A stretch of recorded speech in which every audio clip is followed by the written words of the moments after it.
Hey. Hi everyone, I'm Travis Riggs. I already mentioned the best man. I know I'm supposed to give an informative, heartwarming, funny, slightly embarrassing speech on Ryan's behalf. So we'll see what happens.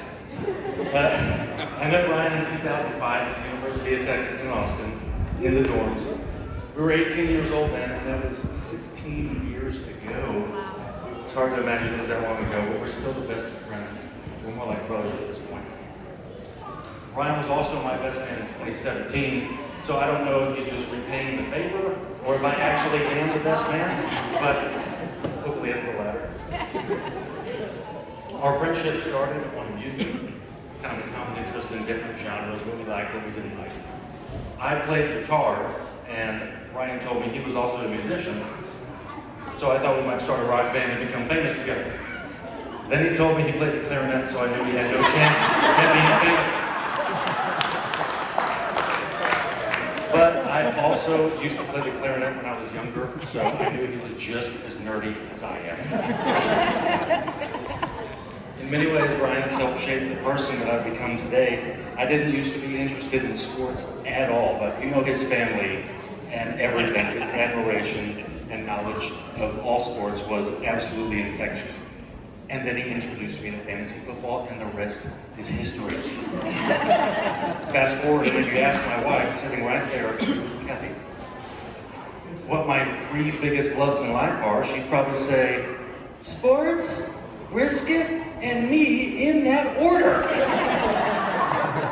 But she knows I would put her ahead of brisket. You know, I have to make jokes, right? Ryan and I are in several fantasy sports leagues together, one of which is a league that gets together every year for an in-person draft. And when that league started about 10 years ago, he didn't know hardly anybody in that league, but now he's developed bonds with a lot of those guys, and he has multiple lifelong friendships ahead of him.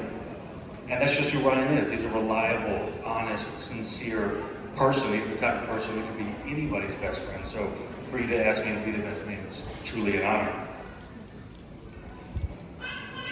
For those of you that don't know, Ryan is also a worldly traveler. He's been to a lot of places. He's been to Europe, he's been to South America, he's been to Asia, perhaps most impressive of which was when Ryan stepped way outside his comfort zone and took a permanent job in Italy.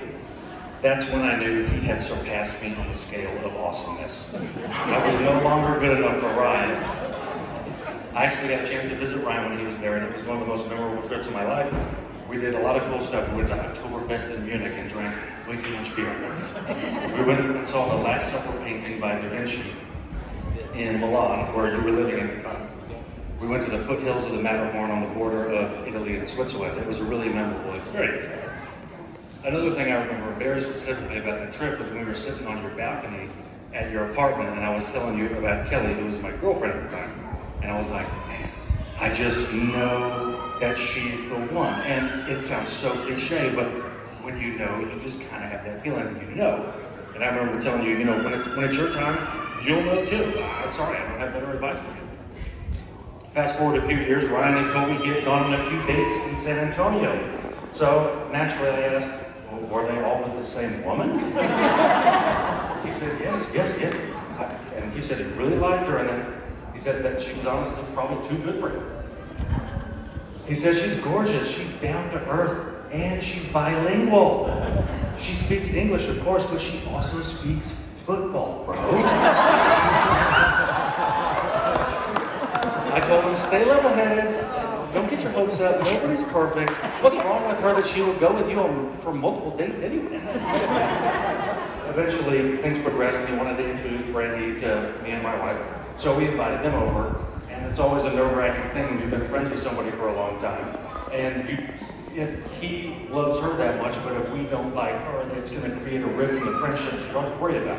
But that skepticism vanished almost instantly. It just so happens I was making this silly music video that I do every year for the fantasy football league that we're in. And one of the scenes is supposed to be people pretending to play a song, like a parody song, in a fake jam band. So we all had to get the instruments down, and it's supposed to be as funny as possible, and it's just a big joke, right?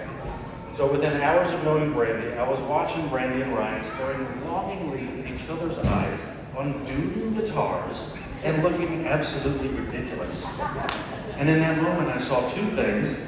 I saw my best friend who had finally fulfilled his fantasy playing something other than the clarinet. And I saw a couple falling in love right before our eyes. And ever since then, Brandi just obviously seamlessly become part of the family. I think everyone here knows what I'm talking about. It's just, you both are so good together for so many of those reasons. I've seen both of you in multiple situations where you didn't know hardly anybody in the room, and by the end of the night, everybody's talked to you, and then they tell me after the fact, oh, Brandi's so amazing, Ryan's so amazing, oh, we just love them. It happens all the time. And, you're just both truly rare group of good, honest people that everybody wants to have in their life.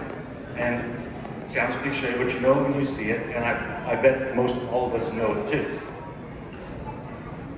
So about a year later, Ryan told me he was planning on proposing to Brandi.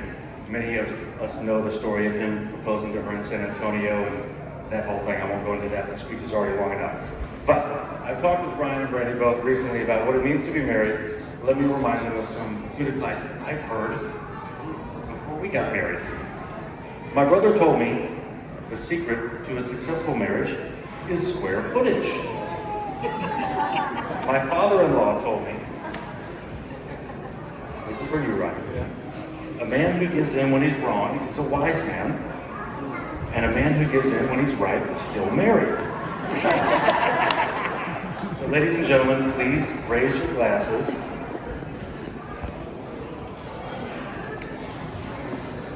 Ryan and Brandi, may you appreciate every good moment and weather the storm of every bad moment, and never forget how lucky you are to have found each other in a world so big. Ladies and gentlemen, to Ryan and Brandi!